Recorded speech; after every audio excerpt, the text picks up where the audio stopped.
Renaissance Soul.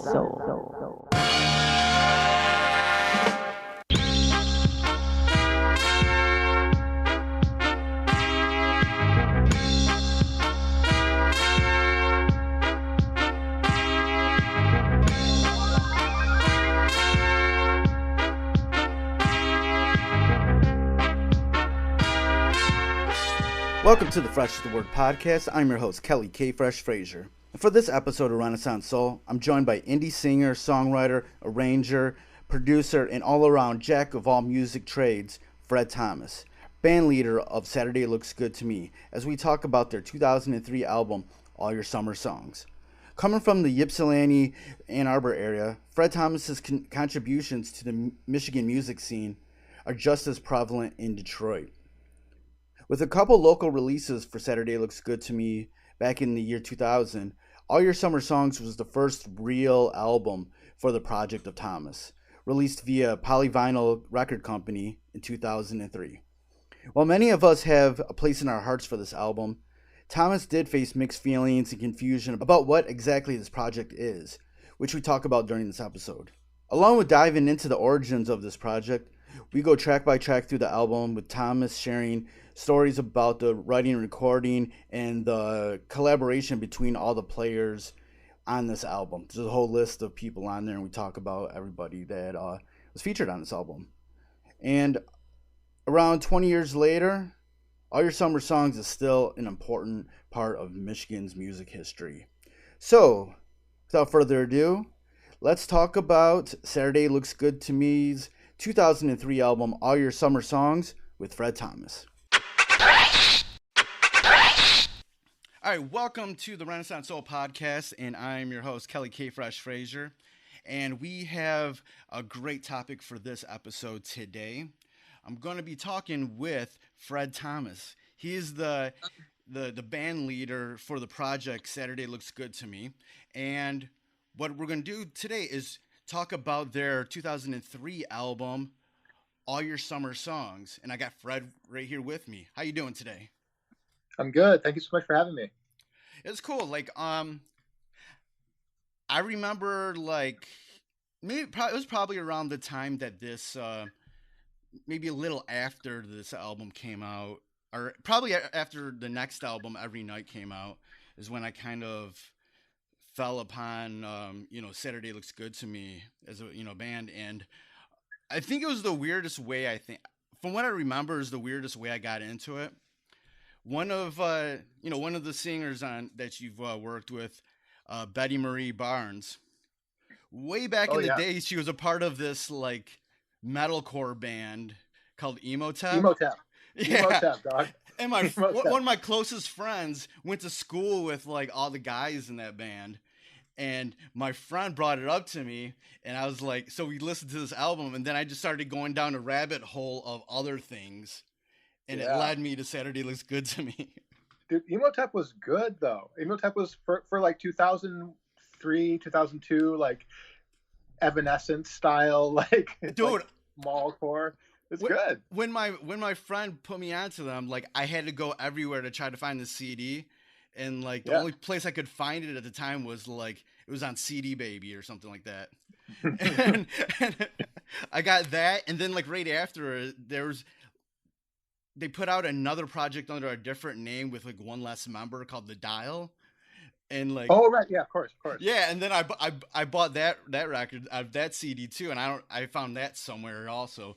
But that was a really dope band, and then it got me over to your band, and I was like, oh dude, this is nice, this is cool. And I know we always had sort of mutual friends, so that's where I was like, okay, he's kind of in this circle and blah blah blah, and I grew fond of those those records during that time, and I was just always listening to them.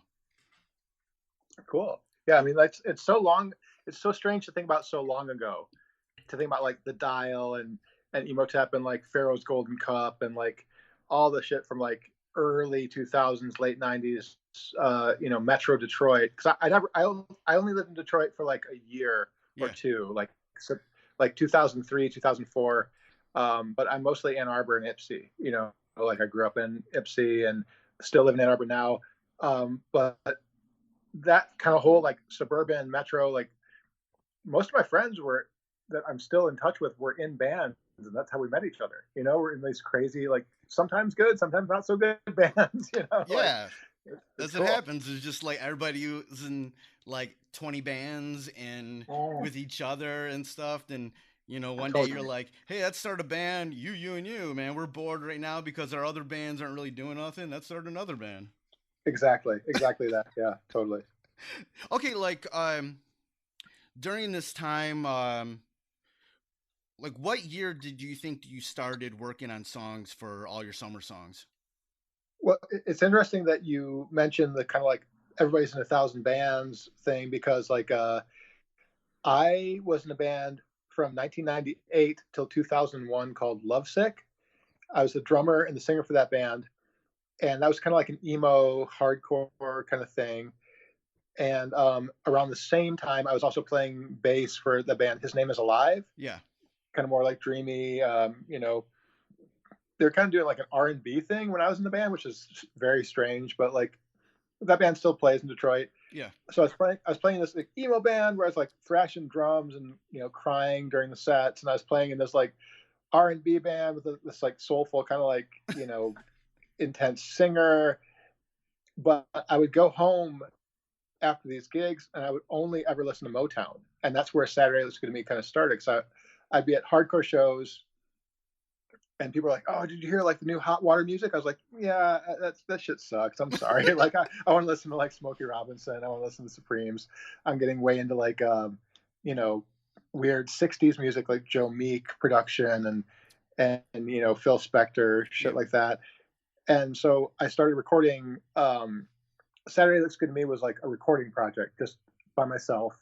I'd make these kind of like songs out of like sometimes I would loop Motown parts or instrumentals, and sometimes it'd be like a Beach Boys thing. I'd have friends of mine sing on it. And in the year 2000, I put out a record with like just a few, kind of just like a few songs, like Yeah. maybe like eight or nine songs. I was like, okay, like Saturday It's Good to Me. It's just like one time thing. I'll just like put out a record. It sounds good. It sounds like Otis Redding or sounds like Sam Cooke, the music that I love so much.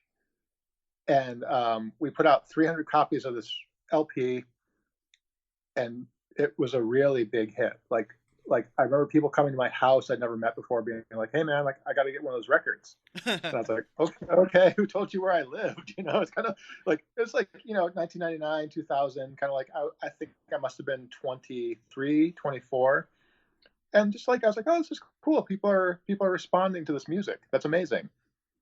And what happened after that was I was still doing like Lovesick, still doing hardcore bands, and I got a call on my answering machine one day in 2002 about, and it's the manager for this band Saves the Day, this emo band Saves the Day, and they're like, "Hey, Yeah. we really like your record. Is there a band? And if you are a band and you can play live shows, do you want to come on tour with us?" So I was like, "Oh shit, yeah, man! I'll put together a band and we can play these songs." And so that was kind of like the jumping off point, as we kind of like 2002. I'd already been recording more songs, that some of which would end up on All Your Summer Songs. But in my mind, it was still just like a recording thing. I was still just like I was working at a record store, Encore Records in Ann Yeah. Arbor, and I'd come home at night and I would just go in the basement and record every night. Like I'd have something new. Like I was like, "Oh, it's this new idea," kind of like you know all the stuff that ended up being on All Your Summer Songs was recorded between like the year 2000 and 2002 in the state of completely just sort of like I didn't even think of it as a band. I thought of it as like this hobby of mine. You know what I'm Right. saying? Right. So yeah, like between like year 2000 um and I think we finished it like March of 2002, because I was working with Warren DeFever from His Name Is Live. He like produced and helped me with the record, and did a whole bunch of like editing stuff with it. But it was just a bunch of like all these various scraps. And I must have written like 30, 40 songs, and I think like 13 ended up on the record. Wow. Wow. Wow. Yeah. Yeah, right. yeah, that record very, I guess in comparison to a lot of things that were coming out that at that time, seemed very mature in the end in regards to its production. And you'd already mentioned just now that Warren was working on the record with you. Sort of, what was the experience like? What was the process of turning these songs that were just like these hobby ideas of yours into this finished product? It it it was so crazy because how can I even put it? Like it's all I thought about when I was young. I never dated anybody. I was never like going out on dates. I was never like I wasn't drinking or anything until I was like 26 or 27. Right. So I wasn't like somebody who was the only thing I did. The only thing I did was like record on my 4 track. Such like a ridiculous thing to think about now. Because like, but I was so single minded. Like I remember people were like, "Oh yeah, this kind of reminds me of the Strokes." I was like, "The Strokes? Never heard of them." That was I wasn't even paying attention to what was happening. Right, right. I wasn't trying to do anything. I was paying attention to like the Mamas and the Papas and like Herman's Hermits and like the Beach Boys and like old shit. And I was like, how can I make the snare drum sound exactly like it does on this fucking like Paul Revere and the Raiders record? Right. And so like until the record came out, until it was like actually a thing in my hand, I still didn't think of it. I still had no idea. I had no concept of like, oh no, like now you got to go and like play shows in Albuquerque, New Mexico, and like San Francisco. You got to take these songs. Now that you've made these songs, you got to play them every night for the people, and have a thing where like people are like, oh, like Betty's your singer, and like Elliot plays organ, and like Steve's the drummer. In my mind, I was just like, no, this is like all conceptual. It's all just this like sort of like thing where I'm just kind of like, I'd have like sometimes random people I didn't even know, like for summer songs, like all the horns on there. Like my friend Ryan Lipson was a trumpet player, and he was like, "Oh yeah, I know a trombone player. Oh, I know a sax player. I'll hook it up." And so I just like have these people come to my house without ever meeting them. And be like, "Okay, so here's like the part. I need you to play this, but I need you to play it as if it's 1965."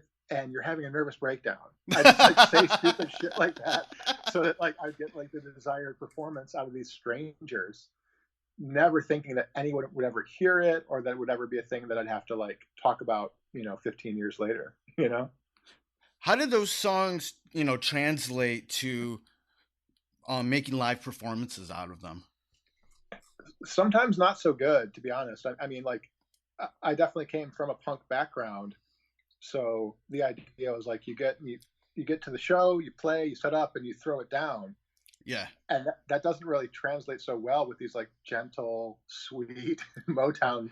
Yeah, punk, it's just vibes. Pretty much, it's there, man. It's dirty. Yeah, it's not really that complex, but with the stuff that you're doing, there's all these complexities, there's all these layers of stuff. Oh, totally. And that was the thing, like when we started.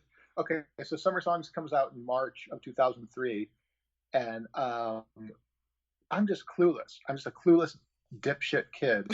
and this guy calls me. He's like, "Hey man, I'm Eric. I'm gonna be your booking agent." I was like, "Oh, cool, great." He's like, "So your record's great. I love it. I'm booking you a 60-day tour for the whole summer." I was like, "Okay, cool, whatever." It's like, "Yeah, so like we'll get you like about like $200 a night. Do you have a van?" I was like, I think I could find a van. Yeah, I could figure out something. Do you have a band? I was like, I mean, I'll see who's available. And then like, I didn't realize like, oh my God, like you show up and people want to hear an exact replication of what you just put out on a record. Right. And I was showing up with like whoever was available. Right. These like, we'd play shows where it'd be like, okay, we just put out this record. We're not going to play any of those songs. Here's like 10 new songs. Or like we're gonna play like only like Modern Lovers songs tonight. Hope you like the Modern Lovers because we're like a Modern Lovers cover band tonight. We just like go all. We kind of like didn't do it the way that like people who wanted to be successful did it. So sometimes I listen to tapes sometimes from that era, and I was like, oh my God, this sounds shitty. This sounds like a bad like garage band trying to like play this sweet music, How were the crowds though, like sort of accepting you during those first tours? It was either like love it or hate it situation. You know, like in bigger cities, like we'd always have fun in New York, Chicago, Los Angeles, Yeah. San Francisco, Seattle. Like people got it, and there was some sort of gelling where it'd be like, okay, like it's not exactly like the record, but people here are sort of like they've probably like been through this with some other bands, and it's not like the first time they've seen somebody come to town that sounds remarkably different from what they expected. And that was cool. Yeah, you can't really expect you guys to bring a string orchestra with you. right. And you know, like that was like the whole crux of the band. Like the band performed for about like 5 years before we went on a long hiatus. And at a certain point, do you know my friend Chris Colte, the sound guy from Detroit? Man, that name sounds familiar, but I don't probably know. If I do know him, it's probably been like a long time. Yeah, he's legendary. He's an amazing person, and like one of my best friends. You know, like certainly like a person. I like read a poem at his wedding because we're like that close. Okay. And he was like, he's known me through like the entire thing, and he was like, you know, I should come on tour with you as a sound guy. If I just put some reverb on that snare drum, it would sound like your record. And I was like, yeah, you know, like that's like the one step that we always missed. You know, we just like had somebody to do sound for us to kind of make it sound a little bit more like the vision of the project and not just like this random thing. But you know, like we sometimes would have like string players come along. My friend Jacob played strings on Summer Songs, and he would sometimes show up and play violin. But it was just, you know, we were kids having fun, and we weren't super interested in a legacy or like a career necessarily. Like coming from a punk background, I was like, yeah, like this is about like my expression and my experience, like just kind of blowing it out. I don't really even like necessarily care if somebody likes the show or doesn't. It's kind of more about like, what am I trying to say today? You know? I think that's the best way to do it. Yeah, I think that's what I kind of got from the record was there was this bit of like carefreeness with it that like I never heard bad things about you or anybody that was around the band in regards to like taking the shit too seriously or being dickheads or whatever, you know. I don't know, maybe you were a dickhead and I just didn't know, but but it's possible. There was something like very sincere about this record that that's the reason why I liked it in comparison, because at that time I really wasn't into a lot of like that type of stuff, like the indie rock, indie pop sort of, you know, things that were, you know, inspired by Motown, stuff like that, you know. I really wasn't. I was like heavy into hip hop and stuff, but I still was. I was branching off into other things like you know, like the dance music scene and, you know, the indie scene and everything. And then I realized really closely, you know, kind of tethered by the DJ scene, like all these people kind of knew each other through all these different you know, genres of music. You know, it was a lot more, you know, closer knit than I thought it would be. Definitely, and still is. I mean, that's Michigan, that's Detroit. Like, you see the people at the record store who are going to be doing the show that night. If that's like a DJ, if that's like, you know, like a whatever, you know, like a sample person, somebody who's like doing like indie band, somebody who's doing like hip hop, whatever. Like, it's all kind of just like the same level and the same level of respect. And I think that's like what makes Michigan so special. Yeah, is there's that like kind of like everyone knows each other, everyone's open to each other. There's a kind of mutual respect that, oh yeah, you worked hard on what you're doing. It might not be my favorite thing in the world, but I acknowledge and completely respect that you worked really hard on it. So I'm going to give it a listen, you know? Yeah, definitely. And okay, around this time when you're working on this album, where are you living at this time? For the entire time I was working on this record, I lived in a basement in Ann Arbor. My friend Wade Kurgan, who now owns Hello Records. Yeah, I know Wade. Shout out to Wade. Hello Records. Wade. Yo, that's where I got that record from that I showed you. I bought it online because he had a couple Detroit's Most Wanted records that I wanted, and he had that 7-inch. That's where I got it from. That's great. That was probably like his 7-inch that I gave him like years ago. No, Wade was my roommate, and Wade was my really good friend. I've known Wade for like God, like Wade's a lifelong friend of mine, and like I was staying with him in Ann Arbor, sleeping in this like stone basement. We worked together at a record shop, and I was just kind of like, yeah, like I said, like always in the basement working on songs, um, pretty much 24/7. If I wasn't at my job, if I wasn't getting some food, I was in the basement making some weird music on the 4-track. But in Ann Arbor, yeah. Where did sort of like you were saying before that you were influenced by all these sort of Motown sort of music and everything, and you wanted to start making that music, but like, was there a certain point when all those fluent influences, and even if it was just being like doing it as a hobby, where more of a vision kind of started to come out of it, and what was that, what did you want to make of this, even if it was a hobby? That's a great question. It's a hard question to answer because when you're young, you just want to feel accepted. Like I was 24 years old. I just wanted people to like me. I just wanted to walk into a party and have people be like, "Oh yeah, Fred, nice to see you." And I feel like a lot of people have some sort of complex that keeps them from feeling that way. I certainly did. Yeah. And so I was kind of like antisocial, and I wanted to express with this record in particular, just kind of like the dichotomy of that feeling, like the kind of complexity of like, I really want to be accepted and loved. I really want to show people how much I love them. But I feel so like kind of like trapped in loneliness all the time. Yeah.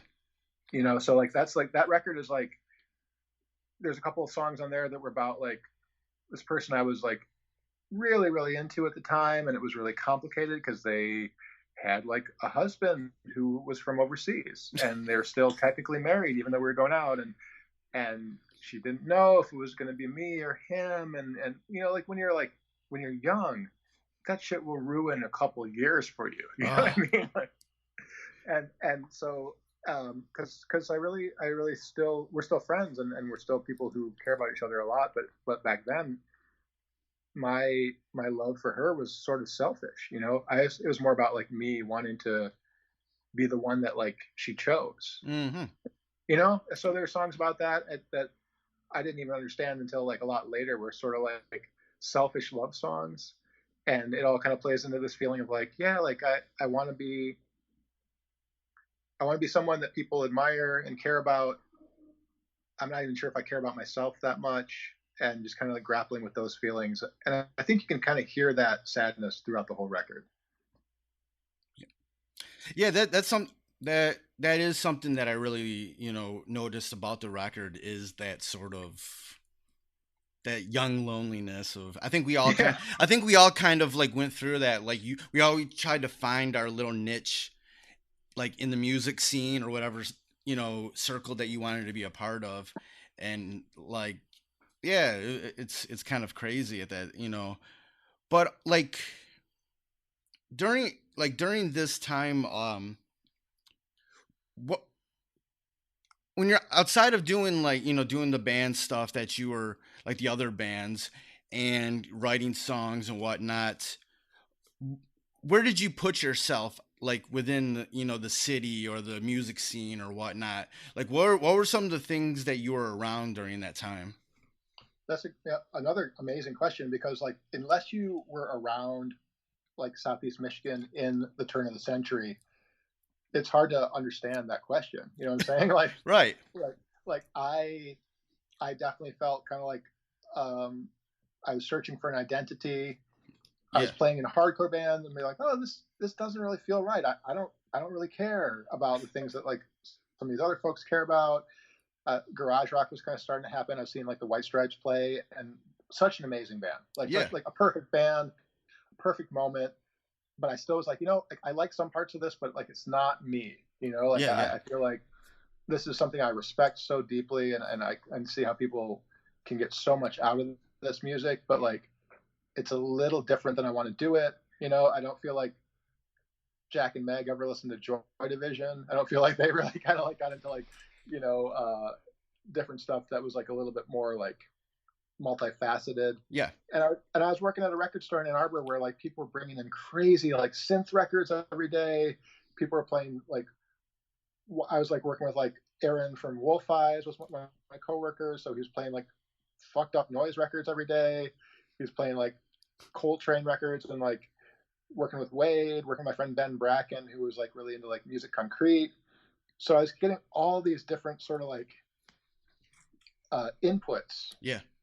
And you can kind of hear all of that looking for a place to go on the record, because like in my heart, I'm making pop songs. I'm making these lovesick, lovelorn, like little tunes about like girls not liking me, but like there's all this weird shit circling around it, you know? It's like, oh, I like that synth thing that he played me up there. How can I put that in there?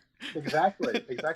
And you know, you talk about being really like mostly at that time being into hip hop, and you know, it makes sense that you would gravitate towards these records because these are sampleable records. Yeah. Like there's a whole like, I remember like I met Jay Dilla a couple times at Encore because he would come in and buy hundreds of records, and he'd buy the weirdest shit.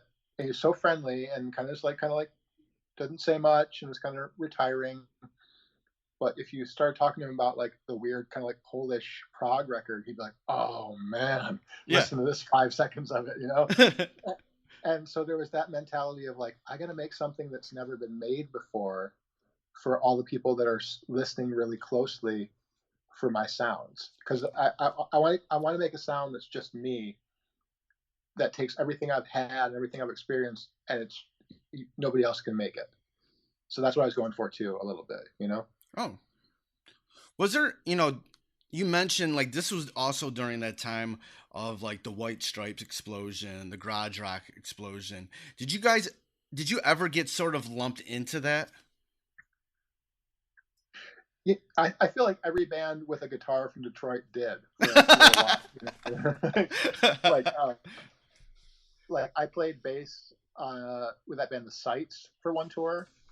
Yeah. Remember that band? Yes. So like, yeah, Sights were kind of like a garagey band, and like we'd go to shows in like North Carolina, and the flyer would be like, "Friends of the White Stripes," and we're like, "What? We're not friends." Like, I guess we've met them, but like we're not like, we don't sound like that. Like it's totally different. It's kind of more like Saturday did sometimes get lumped in with garage rock just because we had some of those elements. But I mean, White Stripes there's only one White Stripes. There's never anything. Even the bands that ripped them off couldn't do justice to them. You know, it's one thing. Right. Yeah, I just remember that time. It was just like there was like a slew of those bands, but like that, like everybody would lump them in, but nobody could do it like them. You know. That's the thing. It's like I remember that time so well, and everybody who was trying to sound like the White Stripes, I was like, man, like it just don't bother. You know, like this is stupid. There's no way you can capture that chemistry. It's not what you think it is. This isn't even garage rock. This is just kind of like weird. These are two weird people being weird, and it's so beautiful. You know. Yeah, definitely. All right, let's get into the album itself. Sure. Definitely want to talk about each one of the songs. Before we get into the songs, I just want to go a breakdown of everybody that was on this record. I have the list right here, you know, right here on the record. Before we do that, let me just say something, because this was just like sort of like a hobby for me. I never looked at it like, okay, so like this is my band, me and like Jimmy like started playing these songs. It was always like, I wrote these songs. I played almost all the instruments on the record that weren't like harps and you know, horns and stuff. And then I'd be like, oh, you know, let's get Erica to sing this song. Let's get Jessica to sing this one. Let's get like whoever. And that was a problem too, because people would be like, so where's your singer? And I was like, well, we don't have a singer. Like we've got like 10 singers. Right. You know? Right. So, and I love for you, like on here, it says electric guitar, etc. Exactly. Okay, this is the listing that's in the insert. You got singers, uh, Jessica Bailiff, Kelly Yes. Jean Caldwell, Erica Hoffman, Ted Leo, Daniel Littleton, Elizabeth Mitchell, Cynthia Nelson, Tara Jane O'Neill, Carla, is it Shickley? Shickley. Yep. All right. Matthew Smith, yourself, Fred Thomas, and Jody VB. And then the music is played by Matt Bowder on saxophone, Elliot Bergman. Shout out to homie. I met him before. We interviewed him. He's doing big things. You know, saxophone, Ardo harp, and the organ. Ben Bracken on acoustic guitar. Nate Cavallari on vibraphone and organ. Jacob Danziger on violin. Warren DeFeber on piano and bass. Aiden Distar on electric piano, Emily Lynn on harp, Brian Lipson on trumpet, Brett Lyman on drums, piano, and organ. You got Ida Pearl on violin, the homie Dave Shetler on mellotron. He's a good guy. Anna Steinhoff on cello. Like I said, yourself, Fred Thomas on electric guitar, etc. That means everything else. Grace Storson on electric bass, Zach Wallace on double bass, Sarah Weaver on trombone, and Candy Wilson on flute. That's it. Wow. That's a long list of people, but you know, taking it back. Yeah. It's also like really quick. Like this was something I was working on for like 3 years. You know, I was just kind of like, some songs were done really quick. Some songs I refined for a long time. I kind of didn't want the process to ever end. I wanted to keep working on this record forever. So I'd write a new song and be like, oh, like I hear a flute. Who plays flute? And like my friend Kelly would be like, oh, my friend Candy plays flute. And I'd be like, bring her over. Let's get some flute on this thing, you know? So it wasn't just like, you know, records get made in like a week or a month or like half a year. This was like a long game. What happened to like, you know, songs or ideas that didn't make this record? A lot of them were so bad that they're still on the 4-track tapes that never to be heard. A lot of them got put to like my solo work. A lot of them got put to like some stuff I was working on towards the next record already. But at a certain point, you got to like call it. You know, you got to say, yeah, we got 13 songs. We got 14 songs. It's good to make this a record. And if it didn't get finished by the deadline, we'll put it on the next one. Cool. All right, let's get into the album itself. Right on. The first track on there is an untitled track, and it's a really good way of starting off the album. That song was the last thing we did for the record. It came from a loop that we took of the horns and the piano from the bridge of a song called Alcohol. Yeah. And it was the type of thing where I was like, you know, like I want to start the record with an intro. I love an intro. I love it when there's like 40 seconds of something to like be like, cleanse the palate. Here's the record. Get ready. You know, meal's not served yet, but we're about to serve you the meal. And so we did that in a couple minutes. Warren made a loop, and I kind of made up some words for it right on the spot. It was seriously a thing that, like, I think from like the idea to the printing of the song, maybe half an hour. You know, just kind of like got right into it. Same chords as on the bridge of that song, and I was like, all right, here we go. That's how we're gonna start the record. When it came down to like sequencing this record, did you more think about it like in terms of a vinyl record than of a CD? Yeah, definitely. I mostly was listening to vinyl at that time, and I was like, yeah, this is 60s influenced. So that was, you know, records. People say when this record came out, people were like, oh, it just sounds like Pet Sounds. And I was like, well, I mean, I love Pet Sounds, of course. It sounds a lot like Pet Sounds, but it wasn't like a thing where it's like, well, Pet Sounds had an instrumental at track 6, so I'm going to make mine. No, it wasn't like that. I just wanted it to be a record that you felt a vibe on one side and you flipped it over and there was a second vibe on the second side.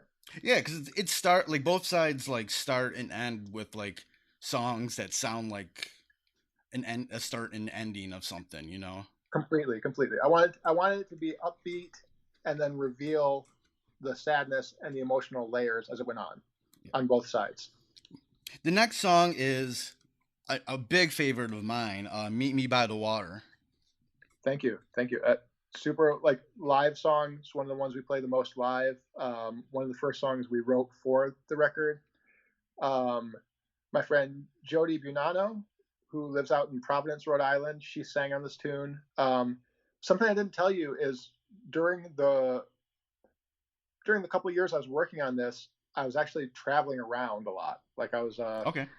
I had a station wagon and I was taking my 4-track and all my gear and my songs, and I would go and stay for a little while in New York City or Providence or Boston or Kentucky, where different friends of mine were working and different friends of mine ended up playing on this thing. And Jody had and still has this place out in Narragansett, Rhode Island, right outside of Providence, called the Grange. It's kind of like an artist's residence place. Yeah. And I stayed there for about a month in December of 2000 and recorded every day. Jody sang some songs. She sang on Ambulance and Meet Me by the Water. She's been with Ted Leo as her partner. He sang on Ambulance also. And she's just a really good friend, someone who she had a band called Secret Stars for a long time. Amazing thinker, amazing creative person, super generous soul. Let me stay at her place for free for a month just to work on my art. And man, that song was made by her vocals. She was just like, she got in there and like completely nailed this idea that I wanted to be like, oh yeah, this is like sort of like the insecure crush that you have. You know, you're going to meet your crush at midnight on the beach and hope that it goes okay. And she killed it. Yeah, I love the songs with her on it. Love those. Yeah, she's the best. She Secret Stars, I mean, that was a band that she did with this guy Jeff Farina, who had a band called Karate, and super romantic, beautiful. Like, if you like this music, man, Secret Stars, that's where it's at. Okay, I'll check that out. The next joint on there is Underwater Heartbeat. I think you're frozen. One sec. Yeah, I can hear you, but yeah, you're frozen too. Oh, there you go. There we go. All right. Yeah, the next song is Underwater Heartbeat. Okay, cool. Sorry, I lost you for a second. It was frozen for a second. Okay. Underwater Heartbeat, another song we played live all the time. Came together really quickly. Song about an unwanted pregnancy.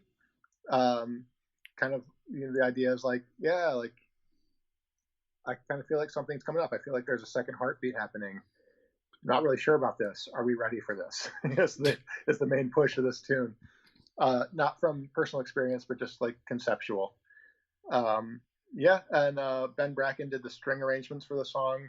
Did an amazing job. The song's like a minute and 30 seconds long. It just clips right by. It's one of the better songs on the record. Yeah. The next song is Ambulance. Ambulance. My father drove an ambulance in Detroit right after he came back from Vietnam.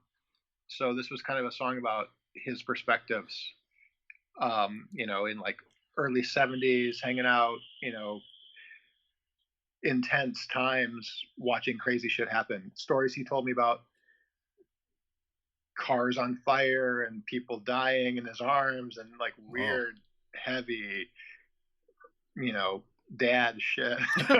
So it's kind of like, in a way, a song about my dad, but kind of more about like my idea of what the perspective of my father would have been driving the ambulance, being an EMT in Detroit back in the day. Jody sang the song, Ted sang too. Dave Shetler plays mellotron in the song.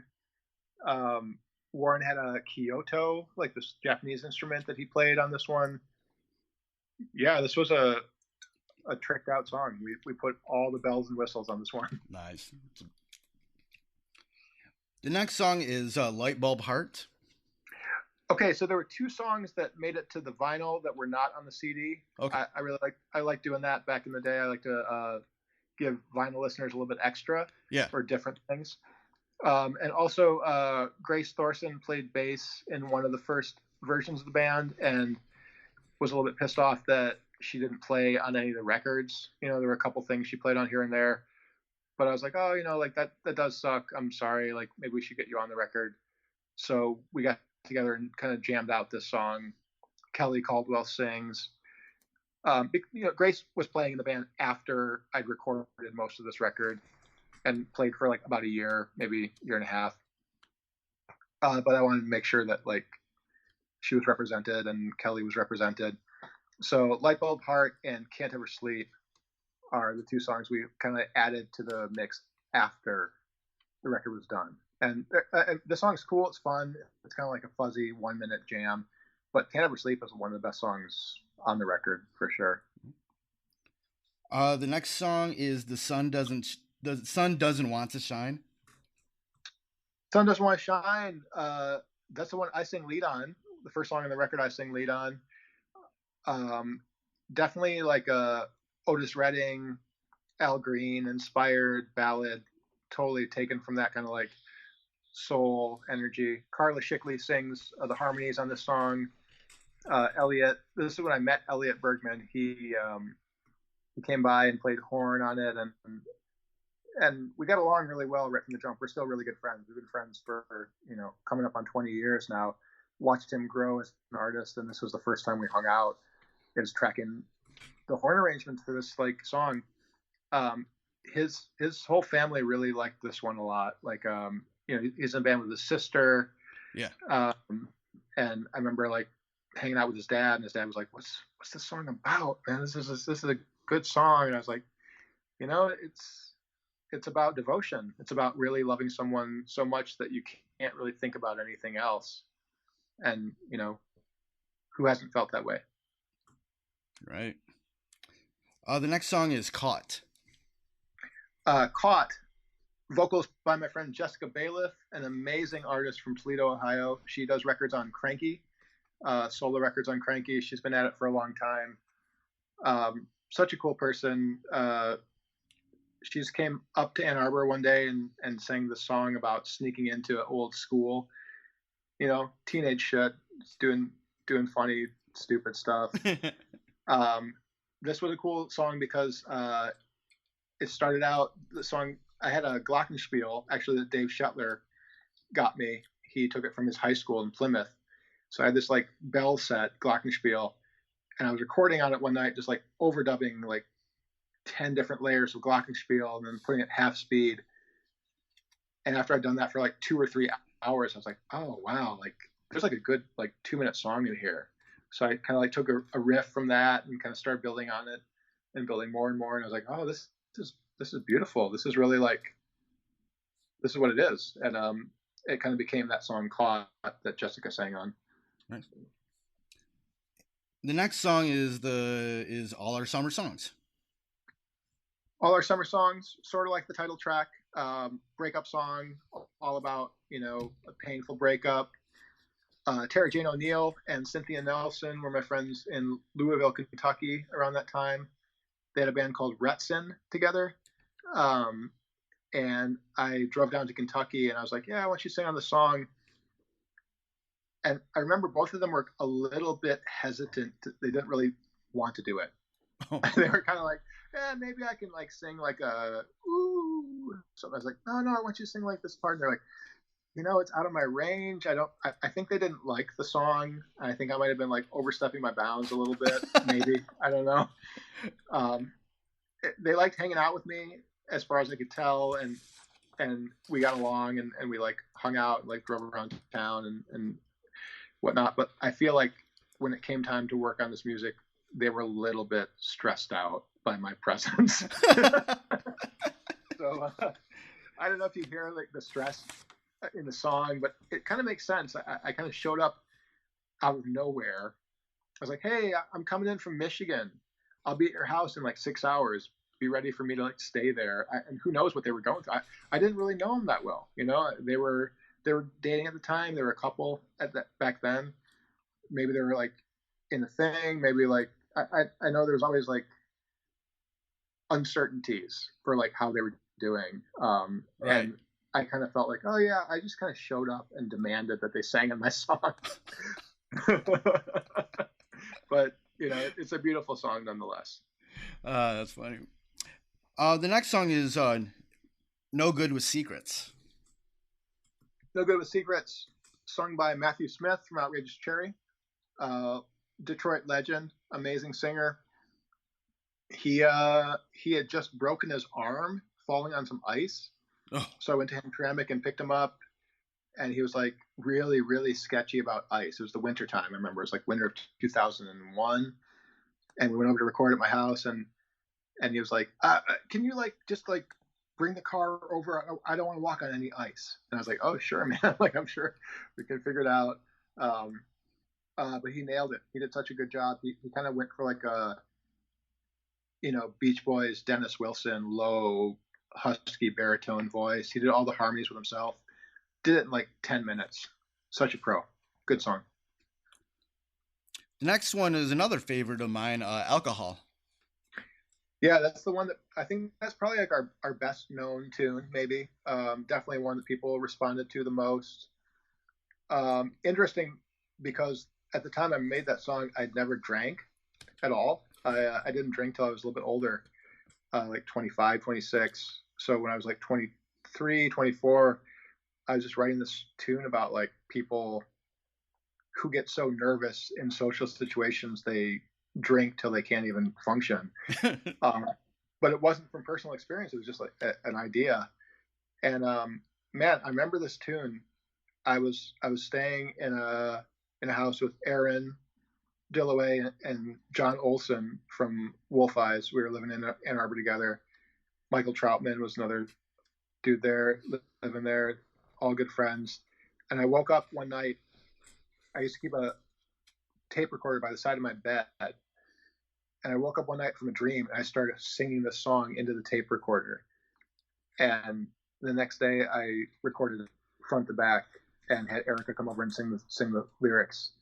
But it came to me like just broadcast straight in from a dream, and that was the song that pretty much probably the best known Saturday Let's Get Me song. Nice. The next song is "Can't Ever Sleep." Can't Ever Sleep. Like I said before, one of those tunes that we added to the vinyl like maybe like 6-7 months after we'd finished the quote unquote record. Kelly Caldwell was singing live with the band at that point. Kelly's still killing it. Still like making solo records. She owns Outer Limits in Hamtramck. Amazing songwriter. You know, God, it's so long ago, but from the minute I met Kelly, I was like, oh, this person is special. They've got something to share with the world. And I kind of co-opted her uniqueness for my band for a minute because she liked me as a friend and thought that like my music was good enough to like spend some time on. And I'm so grateful for that because her stuff is just head and shoulders above anything I've ever done. And this tune was just like about insomnia and feeling kind of like stressed out in that social dating way that we talked about earlier. But man, like Elliot played auto harp on this one. Another song that we did in like half an hour. We just kind of like got together at my house and I was like, here's the idea. I bought a piano, like an electric piano. I didn't really know how to play piano very well. And I was like, it's sort of like, da, da, da, da, da, da. And he's like, okay, cool. That seems really basic. Let's just lay it down. So we laid it down and man, what a good song. Turned out great. Nice. The next one is "You Work All Weekend."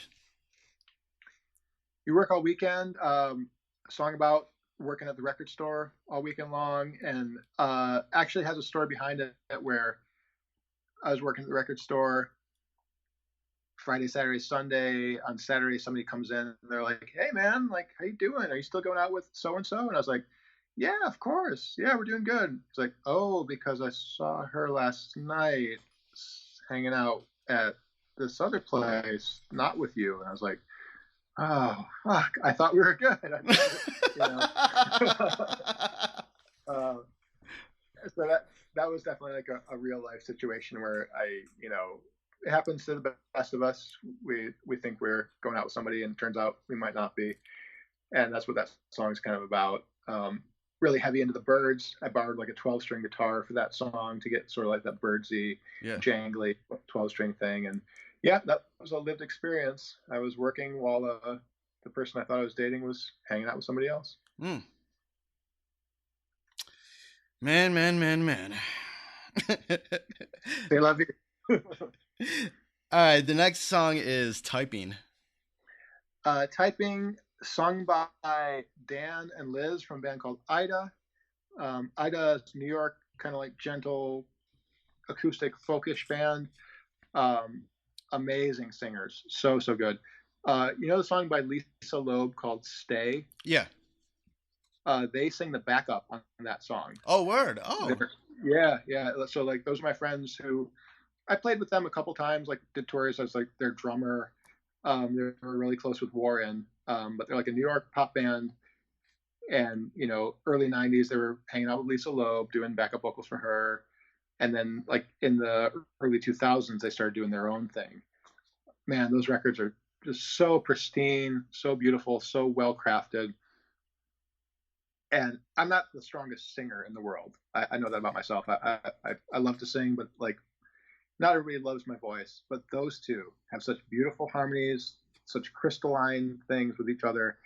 I was like, would you sing on the song? It's about like, you know, being a little bit like sad and love struck. And they're like, yeah, sure, of course, I'd love to. They really came through, did a great job. Around the same time as this record, they got married. They've been dating for a long time. And I wrote a song for their wedding called "Your Wedding," and I was like, yeah, like these are my friends. Like you're getting married. It's one of the first like marriages I was, privy to, and it felt so new back then. And Liz recorded a cover of that song that turned out really beautiful and turned it into a 7-inch too. So yeah, that was like a special time, you know. Nice. The next song is Ultimate Stars. Ultimate Stars, one of the first songs that Saturday ever wrote. It was sort of like there's a Booker T and the MG song called Time is Tight. And it's sort of the same bass line from that tune that kind of we kind of ripped off that song. And I wrote lyrics about in Ann Arbor at the turn of the century, there was this like kind of like local business mall, and the entire thing, 7 stores got like taken out by a Starbucks. And so there's a Starbucks on the corner of State and Liberty still to this day, 25 years later or whatever. But I remember being like, what the fuck? Where'd like the stamp store go? Where'd like the like artisanal bead store go? It's now just a Starbucks. Right. So the song about gentrification so long ago. I mean, before it was even like the worst of our worries, you know. But Ultimate Stars, if you listen close to the lyrics, there's a lot of like anti-gentrification propaganda in there. Oh, okay. And then the last song on the record is Last Hour. Last Hour happened kind of big into Dylan at this time. Listening to Bob Dylan all the time, you can kind of hear there's like piano in one channel, organ in the other channel, really just kind of like imagery about, you know, a failing relationship matching up with sort of like the end of the world happening, you know. It kind of goes back to the thing I was talking about with the sadness of not really being accepted, not being the one for the person that you want to be, even though you don't really know them as well as you think you do. But yeah, like lots of like Belle and Sebastian energy on this one. I really was getting big into Belle and Sebastian, which the next record I kind of took that to the next level with like, you know, trumpet solos and electric piano and kind of more like 60s reverence. But Last Hour was a song about just feeling heartbroken that you could see the end of something before it even really began. Mm-hmm. All right, let's talk about the album artwork on here. Who did that? What's sort of the concept behind it? Well, I mean, it's tough to remember exactly. I feel like because it was so conceptual, I didn't really know that you had to make artwork for something. You know, it's the type of thing where I got like the contract in the mail from Polyvinyl, and they're like, okay, cool, we're gonna do this record. Right. What's the cover? And I was like, oh, cover? I just was making CDRs off of my friend's computer. So I put it together really fast. My friend James Marks, he helped me with the layout. It took a long time. This was 2002, so like we were just like working on, you know, Luddite terms. But James spent like a good like 6-7 hours like putting together this thing that was like Polaroid pictures that I'd taken of my friends at the time holding up 45s, and that was supposed to be like their songs. Yeah, all their summer songs. So we got Erica Hoffman, who sang on the record, me, Emily Lynn, who played some harp on the record. They're on the front cover. We got like Kelly Caldwell's on one cover. Bunch of just like homies, or just like whoever was really around. I was like, okay, let's take pictures of you, and that's going to be like the record cover. And Kelly, man, this is the most ridiculous part of the whole story. 2002, I was obsessed with Vanilla Coke. It had just come out, and I was like, I want my record to look exactly like a Vanilla Coke. I want the exact same color palette as a Vanilla Coke. I want it to make people feel like I feel when I drink a Vanilla Coke. So we got these like beige, auburn, kind of like muted whites, and I really was just, I wanted it to be the sonic equivalent of that sip of kind of like a little bit sad, a little bit sweet, a little bit like nostalgic. We're not really sure how to, it just makes you feel like something you know you felt before, but you can't quite place it. That's what I was going for with the art on this record. What's the story behind the picture on the back? That's my old kitchen. That's Wade's kitchen. And we just had to get something going really quick. And this is something too. Erica ended up getting married to Aaron from Wolf Eyes. And Aaron was always fucking with me. He was like, yeah, man, it's cool you like took your record cover picture and you're not wearing any pants. Because I'm wearing like kind of like skin colored pants. Oh, I never even noticed this.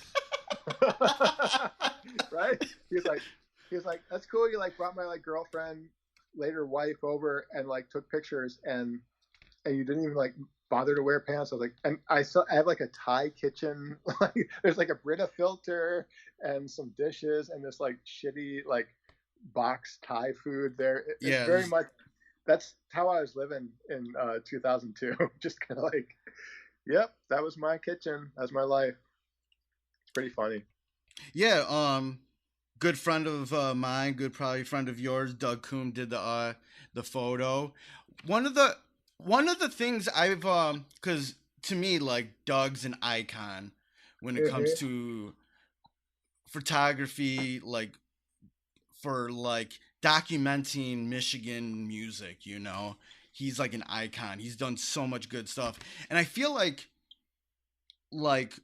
a lot of what the visuals that I always saw with Saturday Looks Good to Me was through his lens, you know, through his photography. Like, talk about that relationship with Doug in regards to the pictures that he took of the band. Dude, Doug is foundational to Michigan. Doug is Michigan. Yeah. You know, like if you see a picture of an artist that came out of Michigan, Doug took it. Right. And Doug helped make that artist happen. Whether or not he'll never say like, yeah, I'm pretty good. No, like Doug's so humble and Doug's so beautiful. Right. But his eye and his ability to capture someone in the moment that they are becoming themselves, that's his true gift. Because like, man, like I was just like a fucking idiot kid. I met Doug when I was like 16. He was working at Wazoo Records. And I remember I like went in there and stole like a 7-inch. I stole like a Jesus Lizard 7-inch. And the next day I came back and was like, hey man, I stole this yesterday. I feel bad. I'm sorry. And he was like, what the fuck are you doing? What are you talking about? you stole this and you feel bad, like get the fuck out of here. And I was like, I'm sorry, but like I was a kid, you know, and Yeah. that's like, but so that's like my first moment with Doug, and like years later we worked together. Such a sweetheart, such an empath, such like a he's feeling everything all the time in this like completely altruistic way that allows him to like he just wants other people to grow into themselves. Yeah. And his work shows that. This picture on the back of my record cover, you know, it's whatever. I'm like, I'm hanging out. Me and Erica are like in my kitchen. That's emblematic of how I felt for a good long time, and he captured it effortlessly. He got it without. Let me say that again. You can edit this if you want to, please. He captured that effortlessly. Yeah. He kind of got that without even trying. And I didn't know for a good like 10, 15 years, like, oh yeah, Doug saw me as I was becoming what I was supposed to be. Right. And he does that he did that with like everyone. Danny Brown's pictures, the pictures that Doug takes of Danny Brown, that's Danny Brown. Yeah. Nobody else can take a picture. You know what I'm saying? Like it's like that's what it is. The White Stripes pictures, the pictures of like Amp Fiddler, the pictures of whoever he captures, that's who they are. Whether or not they know that, it becomes the truth as time reveals that as the truth. Right. That was like just even this picture on the record was something that I was really drawn to even way back then, you know. I was just like there's something very authentic about this picture, you know. Oh yeah, it couldn't be more real. And even like the stupidity of like, I guess I didn't think that my pants they look like legs. I look like I'm naked in that. That's just like a very real. It's a very like Michigan, very Ann Arbor, very Doug moment of like, yeah, this is what it is. Let's not like make any pretense about it. Let's just like give the people the truth. Right. When we were going through all the songs, you know, you talked about everybody's input into everything. Sort of, what do you feel like you learned during this whole process of making these ideas that you had, and then bringing in all these singers and musicians and whatnot into like make these songs? You know, what was your learning experience about that? You know, what do you learn from these people? Wow, man, so much. That's such a good question, because I'm going to take it back to the thing I keep coming back to. When you're young, I was so young when I made this, you know, and I was mostly just like, I wanted something immediate. I wanted to like feel important or special or included. Yeah. But what I learned from all this was like, oh, like it really does take so many like invisible soldiers to win a war, you know, and all my friends came through for me in such a big way, and I would have to understand later that I had to come through for them in a big way too. So I kind of like learned about community through making this. I kind of learned that like, oh yeah, like I can write all these songs, but they're not good unless somebody else sings on them. They're not good unless we've got that violin that like I can't do. We need to like really kind of come together and share our strengths to make something really beautiful. Right. And it's funny, like going through everything that you were talking about with everybody involved. It's funny, like I said at the beginning, I came upon this band through going down a deep hole, you know, going down the rabbit hole that started with a band that Betty was in. But then, like, sure, as I'm listening to you describe all these songs, there's more bands I can go check out, you know, even if they're like old records, like that you're like, oh, go check out that record, you know, go check out that record, you know. And that's what's so cool about a project like that, is that it kind of just goes into all these other directions, like if you study who's on it. Yeah, well, that's what I didn't understand back then. You know, I kind of thought it was a race back then.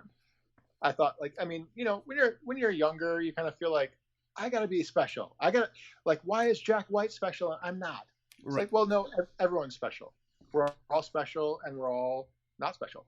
We're all just doing what we love, and that's the start and the end of it. That's what the learning experience was for me. It took me a long time to learn that there wasn't a hierarchy, there wasn't like a race, there wasn't a ladder.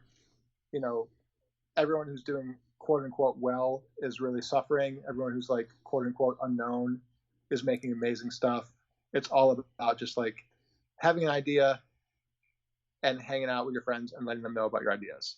Right. And that's what this record really is to me. I feel like to be able to 17 years later be like, you should really check out Secret Stars. Still, that's the whole point. Right. When everything was said and done with this record, once it got mixed, mastered, printed up, it's in a physical copy in your hand. What was those initial thoughts and feelings about it? It happened so fast that the feelings took about a year to even catch up with me. Like I'd made CDs before, I'd like done records and stuff, and I was like, oh cool, another record. But like when it got to the point where like I was getting letters in the mail from kids in like South Dakota being like, that song you made, and I heard the record, and is Erica going to sing on the next record? I was like, what the fuck? My address? Like you paid attention? Like, it took a little bit of time for me I'm still kind of catching up with it. Like sometimes people to this day, like a long time later, are like, oh, you made that record. It's so good. I'm like, you're just being nice. You're just like fucking with me, or like you're being cool to the old guy. Like your band's really good, but like I used to do this thing. I used to play at Lager House in like the early 2000s or whatever. But it took a long time to really sink in that, oh yeah, people listen to this, and I got like emails. People were being like, I walked down the aisle to the song. This is now part of my life. And I was like, wow, I don't know if I deserve that. I don't know if like that's something that I understand, but fuck yeah, that's amazing. Like what more could I ask for in terms of acceptance and appreciation than something like that? Right. How do you feel about this record right now, 2020? What's your thoughts looking back of making this record, that time period? What really stands out? Well, here's the thing. When I was working on this record, I was really like single-minded, like I said, and I really wanted this to be something that could last forever.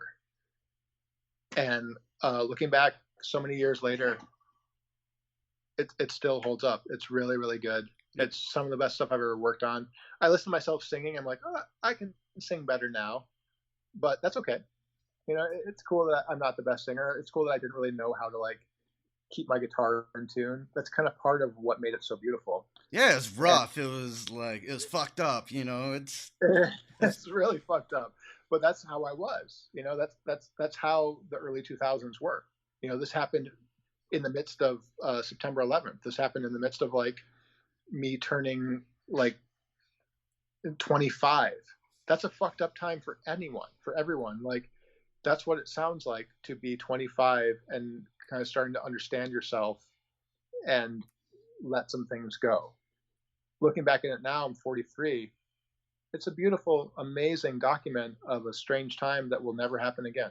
We're right now in the middle of another strange time that hopefully will never happen again. Yeah. And I cannot wait to hear what people who are 25 are making right now. I can't wait to hear what the person who was like in their basement in 2020 is doing right now, because it's going to be so fucking lasting and so beautiful, right? And so sad and so mind-blowing. And I kind of feel like this record, looking back, that's what I was doing then. That's my story. That's my little truth. I stand by it. I love it. It's beautiful. And I can't wait for the next generations. Right. Because we were, I'm a few years younger than you, but we were still part of that generation that as adults, it was one weird thing after another, We went from, we go from September 11th to the pandemic right now. It's just like our whole adult lives are these things that are completely different than everything that they told us when we were kids. Completely, and they kind of lied too. You know what I mean? Like, Right. if you were to take what you were told as a child and apply it to what actually happened, you'd be like, wait a second, that's not right. Something's wrong. So yeah, it's definitely like the kind of daily upheaval, you know, of the millennial or like the Gen Xer. Right, right. What, and you've kind of touched upon this, but when this record, came out, this was something like you're dealing with so much new things. You're on Polyvinyl. This, records being put out by that. You gotta, do album artwork. You're doing all this stuff to package this thing. Once it came out, what was sort of the reaction of your peers? In the city, in the area, once they heard this record? Do you remember like the feedback that you got? I do remember. It was weird. It was definitely very kind of like Midwestern, in that some people were like, are you familiar with like the term of negging? Of You know what? what negging is? Oh yeah, Negging. yeah. Yeah, like when someone, yeah. I got negged a lot by critics. Like, people be like, yeah, it's pretty good for like a shitty Beach Boys ripoff. Yeah, no, these are some really good written songs for someone who's just trying to replicate Brian Wilson. I had like people who I thought were friends be kind of like a little bit dismissive and kind of like take me down a notch because they knew it was really good. This is like, for all of its flaws, this was like a really good record. And people either were like, this is really good with all its flaws, it's interesting and kind of like doesn't sound like much, or they're like, what the fuck is this? This guy can't sing. This guy sounds stupid. Like, Right. There's not even like a set lineup. Like, it just sounds like the Beach Boys. There was a lot of like that competitive kind of like Midwestern underdog shit going on. Yeah. That was thick back that time. Like, it was thick. Doesn't matter if you were in hip hop, if you're in electronic music, the rock scene, or whatever. Like, that sort of mentality was thick in Detroit and the surrounding areas. I hate to say it, but it still is. It still is.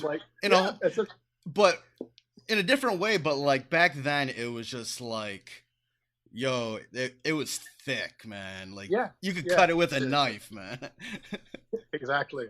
And I got a lot of that. I got stuff where I had people who were like a little bit drunk coming up to me and like saying some foolish stuff about how they thought like, oh, like you're like, you think you're all special now because like you've got a record out. Oh, like you listen to Pet Sounds a couple times and you think you're like all this stuff. I was like, I'm really just like doing my thing. I'm not trying to hurt you. I'm not trying to like take anything away from you. I know I can't sing very well. I know that this is just sort of like my like diary.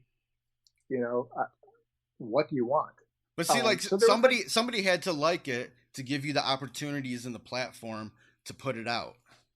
No, absolutely. There was like equal split of people who were like, fuck yes, this is great. Oh my gosh. Like Pitchfork gave it a really amazing review, like really super solid. Like they got it and they figured out like, oh yeah, this guy likes all sorts of stuff. He likes, My Bloody Valentine and Pavement and the Beach Boys and Bell and Sebastian. And he's like throwing it all together and seeing what works.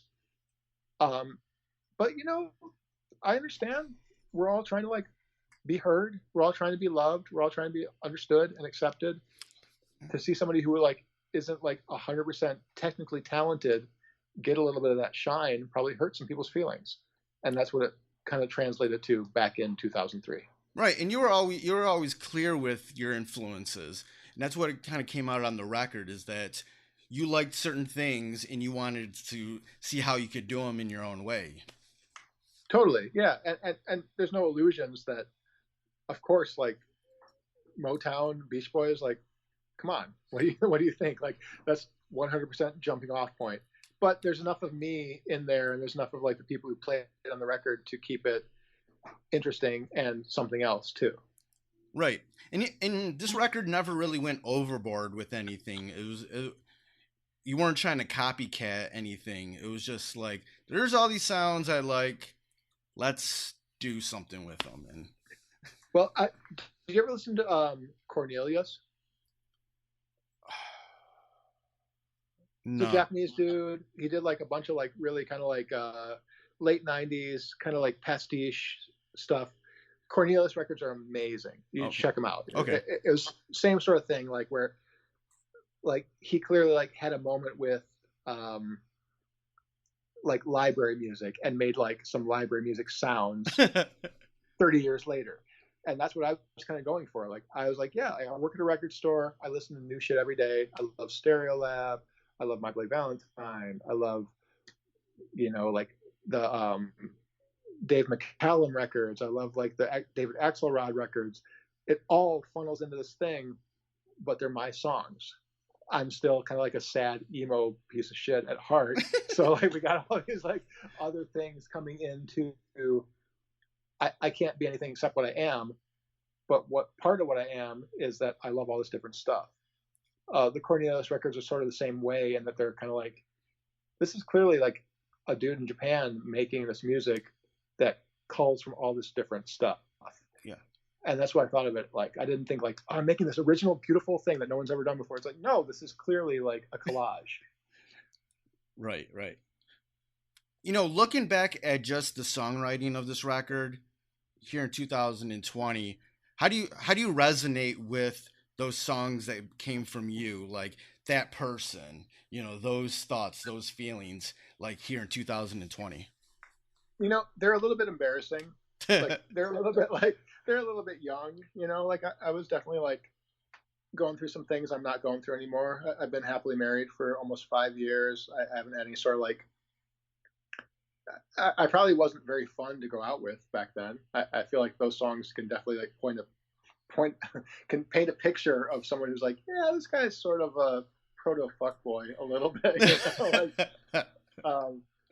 Like, and musically they're sort of basic, you know. There's kind of like campfire chords and straight, you know, 1-4-5 progressions, kind of twee. I wouldn't write songs like that now. So there's like a little bit of like, oh yeah, that was what it was back then, but back then was cool too, you know. That was what was happening. I feel like if you talk to like the Walkman or TV on the radio, they'd probably say something really similar. Right. So, do you have any final thoughts about this record? What it meant to you? What you would like, just the legacy of this record? What you want it to be? You know, what's your final thoughts about it? I guess final thoughts are: I would like for people to know that I have never spent more time and more heart and more emotional, spiritual energy on a record than this one. You know, my life has kind of become all about making records, like helping people make their records, making more records of my own. But this one was the first and the most heartfelt and the most like intense investment that I ever had. And I hope that is still clear. I hope that's clear for as long as people listen to the record. Cool. All right, thanks for joining me and going down memory lane with all your summer songs. Saturday Looks Good to Me. It's very much one of my favorite records from the Michigan music scene of all time. You know, it's a very good. You know, I was listening to it multiple times today before we talked. But yeah, thanks for being on the show. Thanks so much for having me. This was so much fun, and we'll do it for the next record soon. Thank you for listening to the Renaissance Soul podcast, hosted and produced by myself, Kelly K. Fresh Frazier, empowered by Anchor at anchor.fm/Renaissance Soul. Renaissance Soul theme music provided by Steve O. You can find more of his productions at iamsteveo.bandcamp.com, and that's EYEAMSTEVEO.bandcamp.com. Renaissance Soul is available on all streaming platforms. Please rate and review on Apple Podcasts and Stitcher. If you want to support Renaissance Soul, please consider pledging via Patreon at patreon.com/freshastheword. Follow Renaissance Soul on social media, on Instagram at RenSoul Podcast and on Twitter at RenSoulPod. And join the Facebook group at facebook.com/groups/freshastheword. And for more information on Renaissance Soul, visit freshasthepodcast.com. Thank you for listening and your support. Goodbye and good night. Renaissance Soul.